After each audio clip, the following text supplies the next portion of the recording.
మేనతలు కూడా చిన్నపిల్లలు. మా ఫ్యామిలీ కూడా మొత్తం 4 ఆడపిల్లలు 3 మగపిల్లలు మా నాన్న వాళ్ళు. మగపిల్లల్లో లాస్ట్ వాడు మా నాన్న. 2 మేనత్తలు నాన్నకంటే చిన్నవాళ్ళు, 2 మేనత్తలు నాన్నకంటే పెద్దవాళ్ళు. ఒక పెద్దవాళ్ళు 2 కాలం చెందారు, మిగతా 2 మేనత్తలు అయితే ఉన్నారు. మండలి వాళ్ళు అవునిగడ్డ వాళ్ళది కూడా మండలి వాళ్ళ తాలూకు మండలి బుద్ధప్రసాద్ గారు ఉన్నారు కదా, వాళ్ళ బ్రదర్కి ఇచ్చాం, కజిన్ బ్రదర్కి. ఓకే, ఇల్లు మండలి వాళ్ళే వెల్ సెటిల్డ్, వాళ్ళు బాగున్నారు. మొత్తం అంతా కూడా ఒక వెల్ సెటిల్డ్ ఫ్యామిలీ అని చెప్పొచ్చు. ఇటు మీరు చూసినా సిస్టర్స్ చూసినా. అండ్ దీంట్లో మీ మదర్ పాత్ర ఖచ్చితంగా ఉందని అనుకుంటున్నారా? 100% అమ్మా. ఇప్పుడు నేను చెప్పేది అదేనమ్మా. ఇప్పుడు ఒక ఇంటికి 4 పిల్లర్లు అంటారు.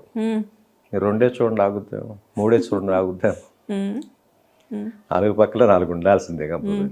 అలాగే మా అమ్మ మా ముగ్గురికి కూడా ఆవిడ ఒక పిల్లర్ లాగా నిలబడి, ఈశాన్య పిల్లర్ అంటారు. మీకు ఈశాన్య పిల్లర్ అవ్వచ్చు, నైరుతి పిల్లర్ అవ్వచ్చు. నైరుతి అంటే ఈ మూల, ఈశాన్యం అంటే ఆ మూల.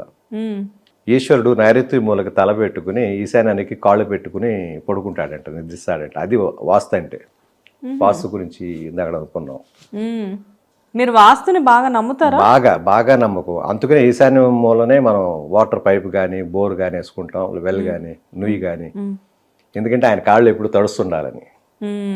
తల ఎక్కడ ఉంటుంది కాబట్టి అది నైరుతి మూల అంటాం.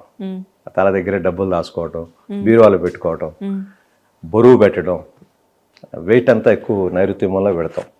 ఈశాన్యంలో వెయిట్ ఉండకూడదు, అడ్డు ఉండకూడదు. అంటే ఆయన కాళ్ళు ఇప్పుడు ఆరిపోతుండాలి, వాటర్ పడుతుండాలి, గంగాదేవి మళ్ళీ ఆరుతుండాలి. అందువల్ల అటు ఓపెన్గా ఉండాలి. వాస్తుకి వెళ్తే బోల్డ్ అని ఉంటాయి. కాదు, వాస్తు మీద ఇంత గ్రిప్ ఎక్కడి నుంచి వచ్చింది? గ్రిప్ అంటే చిన్నప్పటి నుంచి అన్ని చూసి నేర్చుకునే, ప్రత్యేకించి దీనికోసం చదివింది నేర్చుకుంది, విద్యాభ్యాసాలు చేసినవి ఏమీ లేవు. అవి బుక్స్ అయితే చదివాను. రామాయణ పురాణాలు మొత్తం, మహాగ్రంథాలు మొత్తం మ్యాక్సిమం. ఖాళీ టైం దొరికిందంటే లైబ్రరీ ఉండేది మా చిన్నప్పుడు. అక్కడికి వెళ్తే మ్యాక్సిమం ఉంటాయి. ఇంకా ఇంగ్లీష్ నావెల్స్ అంత ఉండే కాదు మా విలేజ్కి సంబంధించి. రామాయణం, మహాభారతం ఇలాంటివి, పురాణ కథలు, సతీ సావిత్రి అని వీళ్ళ కథలే ఉండే ఎక్కువ. ఇవన్నీ చదువుకుంటూ కూర్చునేవాడిని. టైంపాస్. నాకు ఇంకా ఆ టైంలో అదే నాకు కరెక్ట్ అనిపించింది. అంటే నేను అల్లరి చేశాను చిన్నప్పుడు అంతా. అల్లరి ఇప్పుడు 2 గంటలు చేసే గంట చేసి గంట సేపు లైబ్రరీలో కూర్చునేవాడిని. మీ ముగ్గురులో ఎక్కువ అల్లరి ఎవరు చేసేవాళ్ళు? మీరు, హరిత గారు, రవళి గారిలో?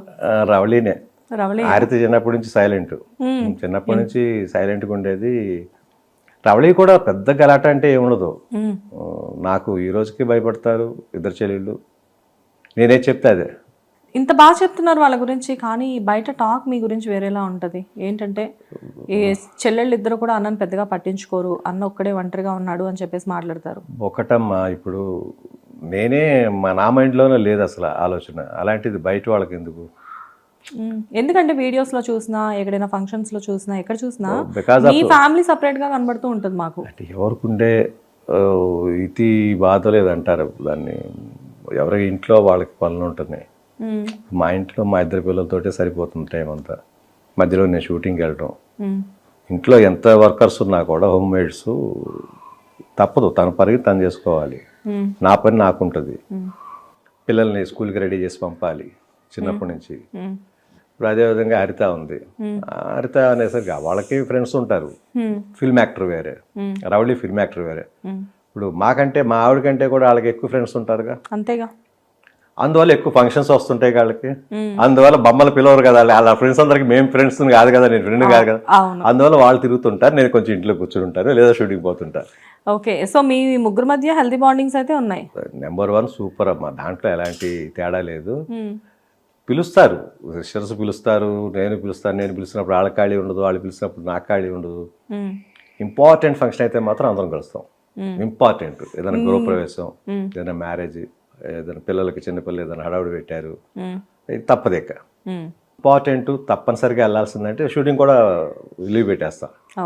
ఎందుకంటే తప్పదు, వాళ్ళతో చెప్పేస్తా సో ఫంక్షన్ మాకుంది, నేను రావట్లేదు ఇవాళ. వాళ్ళు ఏం చేస్తారు ఇంకా. అవును, అట్లా. అంటే బయట ఏదైతే వినబడుతుందో అది నిజం కాదు. నిజం కాదు, అస్సలు కాదు. ఓకే, అస్సలు కాదు. అండ్ మీ అమ్మగారి గురించి కూడా మాట్లాడదాం. ఇక్కడ ఎలాగో సిస్టర్స్ గురించి వచ్చింది కాబట్టి, 3 పిల్లలు ఉన్నారు, వెల్ సెటిల్డ్, ఒక్కొక్కళ్ళు ప్యాలెస్లో ఉంటున్నారు. బట్ ఎందుకు మీ అమ్మగారు సపరేట్గా ఉంటున్నారు? ఒకటేనమ్మా, ఆవిడ ఫస్ట్ నుంచి ఇప్పుడు నాకు తెలిసి ఫస్ట్ చెన్నైకి పారిపోయింది నేను, మీకు ఆల్రెడీ ముందు చెప్పున్నాను. అవును, చెన్నైకి పారిపోయారు. చెన్నైకి 10th క్లాస్ అయిపోగానే కదా. ఆ 10th క్లాస్ అయిన తర్వాత ఇంటర్మీడియట్ అనుకున్నాం. ఇంటర్మీడియట్ వద్దంటే అప్పుడే radio TV electronics diploma course పెట్టారు 2 years. అది కంప్లీట్ చేశాను. ఏలూరు దగ్గర దెందులూరు అని, తెలుసు, దెందులూరులో చదివాను.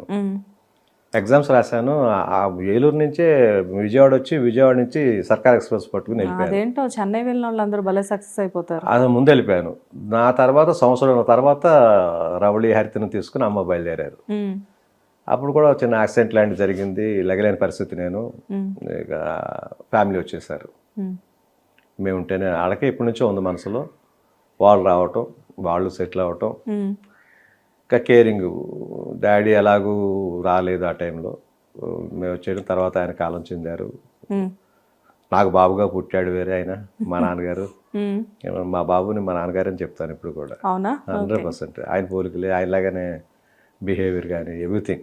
చిన్న వయసే కదా అమ్మది, నాన్నగారితో సపరేట్ అయిన టైంలో ఎందుకు ఆవిడ మళ్ళీ, అంటే 3 పిల్లలు ఉన్నారనా, మళ్ళీ ఆవిడకి ఆలోచన పెళ్ళి? ఒకటి, ఇప్పుడు ఏ మనిషికైనా సరే ఎందుకు స్వామీజీ అయ్యామంటే ఏం చెప్పగలం? చిన్న స్వామీజీని చూడలేదా మీరు? ఎప్పుడైనా 60 క్రాస్ అయిన తర్వాత కదా వెళ్తారు, కాశీలకో గయాలకో ఏదో ఒకటి, హిమాచల్ ప్రదేశ్కో, అది హిమాలయాస్కో, దేనికైనా. ఆవిడ 30s లో ఉన్నప్పుడే అంతా చూసేశారు కదా అని. 20s ఇప్పుడు గురూజీలు అయిపోతున్నారు స్వామీజీలు. మీరు దాడనే ఉంటారంటున్నా. ఆ రోజున మేమే కనిపించాం ఆవిడకి.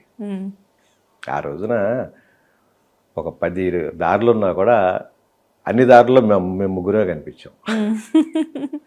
ఓకే. వినాయకుడికి, కుమారస్వామికి వినాయకుడు కనిపించినట్టుగా 1,000 నదుల్లో స్నానం చేసి రమ్మని చెప్పి పంపిస్తాడు, గుర్తుందా? వినాయక చవితి దాంట్లో వస్తుంది బుక్లో. నేను బొద్ద చేసుకుని ఎక్కడికి వెళ్ళను ఆయన అంటే, తల్లిదండ్రుల చుట్టూ ప్రదక్షిణ చేసుకో, నువ్వు ఆయనకంటే ముందు స్నానం చేస్తుంటావు అన్నట్టు కనిపిస్తుంది. నిజంగా కుమారస్వామి వెళ్తాడు, వినాయకుడు ఎదురు వస్తుంటాడు. కొన్ని నదుల్లో చూస్తాడు, బాబోయ్ అనిర్మించిన గొప్పవాళ్ళు లేడని చెప్పేసి వచ్చి తండ్రి కాళ్ళ మీద పడిపోయి అన్నయ్య కాళ్ళ మీద పడిపోతాడు. అలాగా ఆవిడకున్న 10 దారుల్లో మేమే కనిపించాం. ఇంకా ఆవిడకి వేరే ఆలోచన రాలేదు. ఇక ఇంకో పెళ్లి చేసుకోవాలనో ఇంకొకటి చేయాలని. ఎందుకంటే 3 పిల్లలు. 3 పిల్లలు మా జాతకాలు మంచి. మరీ అందగాడిని అనేది నేను చెప్పుకోను, కానీ కొంచెం అందం ఇచ్చాడు కదా దేవుడు. ఆర్టిస్ట్ అయ్యేంత వరకు, ఆర్టిస్ట్ అయ్యేంత ఇచ్చాడుగా. అవును. రవళి హరితకు కూడా సేమ్. 3 పిల్లలు. మీ ఫాదర్ని అయితే నేను చూడలేదు, మీ మదర్ని నేను చూసాను. ఈ రోజుకి కూడా ఆవిడ చాలా అందంగా ఉంటారు. అందం ఒకటి, యాక్టివ్ ఒకటి. యాక్టివ్. ఆవిడ వయసు ఇప్పుడు 60 సంవత్సరాలు పైబడినా కానీ ఆవిడ ఆ చలాకీతనం అసలు ఇప్పుడున్న యూట్యూబర్స్ కంటే కూడా ఆవిడ చాలా యాక్టివ్గా ఉంటారు.